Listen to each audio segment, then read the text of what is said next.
because not being in education and then going back to education, it's easy for you to feel like, you know what, what's the point? But it's like, for me, one thing that's kept me going is that I'm not just doing it for myself, I'm doing it for all the young people looking at me, looking to me, looking at me as a role model and everything else. And especially being a public speaker and also being a voice for these young people, it's like everything I do in my life is to basically make sure, I'll say to make sure that they know. And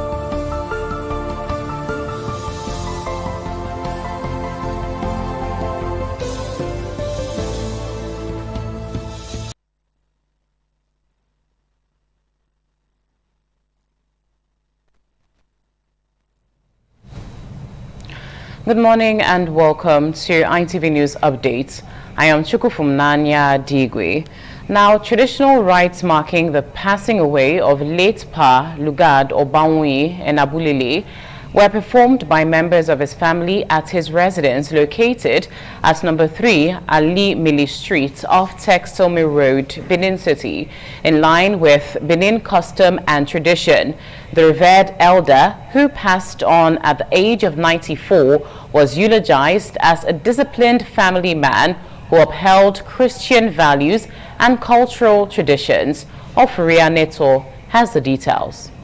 In line with Benin tradition, family members converged on the residence of late Pa Lugard Obamonyi in Abulile to perform final family rites as requested by the deceased while he was alive. The ceremonies kicked off with the elder's son, Mr. Christopher Oyema in Abulile, performing the Ukpukwe, a brief traditional procession within the streets to formally announce the commencement of the burial rites. The younger son, Prince Kelvin in Abulile, thereafter carried out Isoto, a longer procession around the community accompanied by family members in line with tradition.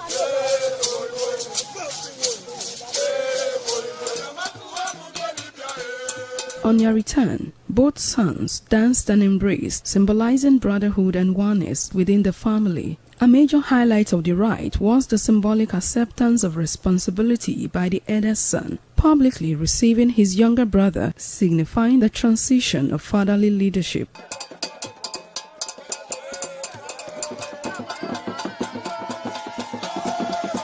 The children described their late father as a disciplined, faith-driven man who had respect for Benin culture, saying that the rites were carried out to honor his wishes and legacy. It's a request by my father for us to do his burial traditionally. It's not juju, it's our culture.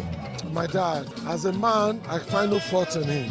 He is a father that did the best to raise with the kids in the right way and the right manner. And in as much as we're Christians, but we also understand the importance of respecting tradition and culture, and everything that we have done since the funeral of our dad is to honor his memory and respect that. My father-in-law was a lovely father, a friend. He deserved everything that we are doing today because this is all he ever wanted, and we are happy. From Benin, Ofure and Neto, ITV News.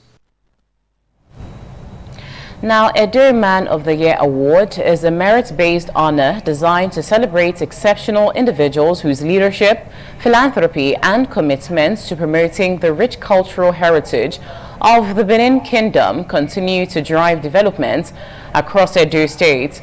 The report filed by Shalom Urugara is presented from our studios.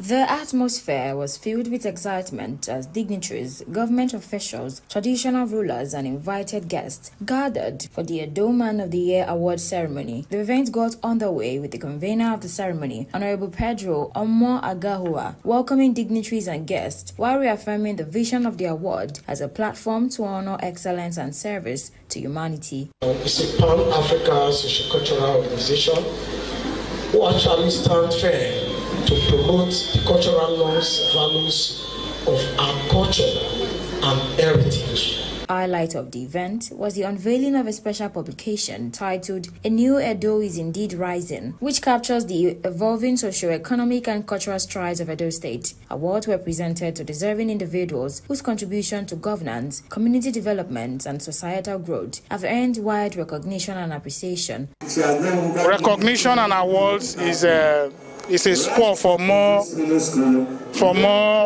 achievements or for more work. And so this one comes as an elixir, as it were, to encourage the local government to do more for the people of Ovia Southwest local government. It has been a great thing, and having brothers and friends around doing this on his behalf now. I'm very, very humbled and happy about it. To be honored and picked out as the Edo Woman of the Year due to all my service of Edo State, I want to say I feel deeply, deeply honored and elated.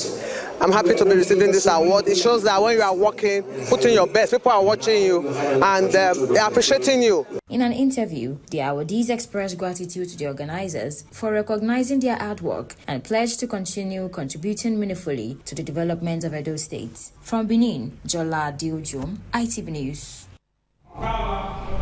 Now, natives of Ayen community in the local government area of Edo State have appealed to the acting Odiori, Paul Abumiri, to return to their community and prepare for his installation as the substantive Odiori. They made the appeal shortly after a brief meeting at the community town hall. Jonah Omorwa has the details.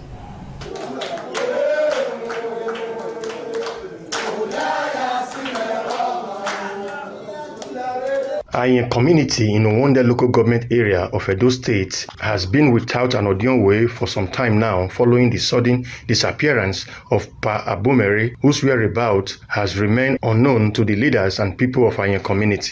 With the people of Ayen, the elders, women and children, we are here waiting for our Atin Odionwe to be. The time is ripe, the time is also due for him to come home, so that we can make him the Odionwe. Magwalo Odionwe Orima no ade. Why? Because Mama Gwesin here, nobody erewo na anyena no Gwesin here. As a fanny where in your Odionwe. Baba ni ani ga di owania na ma Odionwe amagimi so even said ebo na oyo ko ne mo do magimi Odionwe. According to some leaders, women and youths of the community, the time for the installation of Pa Abumeri as the substantive Odionwe is close, and his presence is highly needed for adequate preparations to perform the traditional rites at the palace of the Oba of Benin.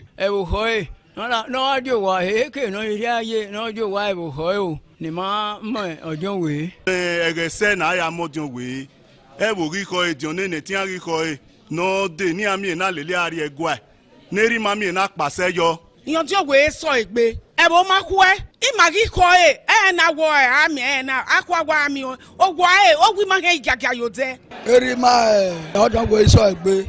Manebo ma gwa lo no jowa. Mama ko ebo. No de mo pa tope. They appeal to all, including family members who know his whereabouts, to inform him to come home to take his proper place as the community head. From Benin, Jonah Omowa, ITV News. Now, despite the public outrage that trailed the removal of petrol subsidy by President Bola Tinubu on assumption of office, a former federal lawmaker and one-time commissioner, Federal Code of Conduct Bureau, Honorable Ehiozua Johnson Abonaima, fondly called EJ, says the decision by President Tinubu was done in good faith. This was a submission of Honorable EJ Abonaima while appraising the impact of governance and policy initiatives during an audience participation program, Politics Today. William Siama has more. Honorable Johnson Ehiozua Abonaima said Nigeria saved a colossal amount of money following the removal of petrol subsidy. The former federal lawmaker and former commissioner of Federal Code of Conduct Bureau said the proceeds from the removal of petrol subsidy led to an increase in statutory allocations to state governors, whom he said should be held accountable on how the allocations were spent. Mr. President said, please, all this money that we have saved from fuel subsidy removal, I have given it back to the state governor, the state, so that they can use it to build roads, to make life better. The governor of Edo, Senator Modokpolo, he's doing what others have not done, spending the money wisely.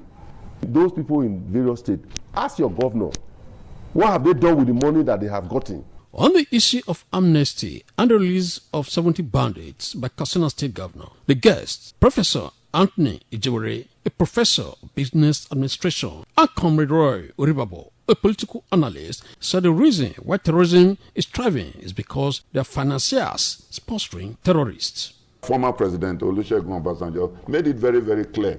He said Tinubu should go out there and deal with terrorists. That when he was there, you know, the financiers dealt with them, and even the terrorists themselves, they were looking for where to hide, you know, and that he should go out there and deal with them. That's the only way that farmers can go back to their farms.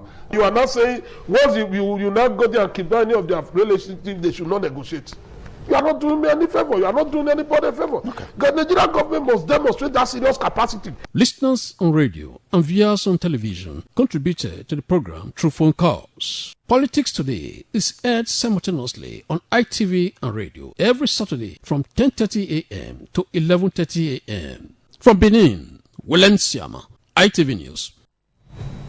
Now that's the size of our package on ITV News Updates. I am Chukufumnanya Digwe. Thank you for watching. Good morning.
Possible for you to connect home this period? I mean, I haven't gone through all that you went through,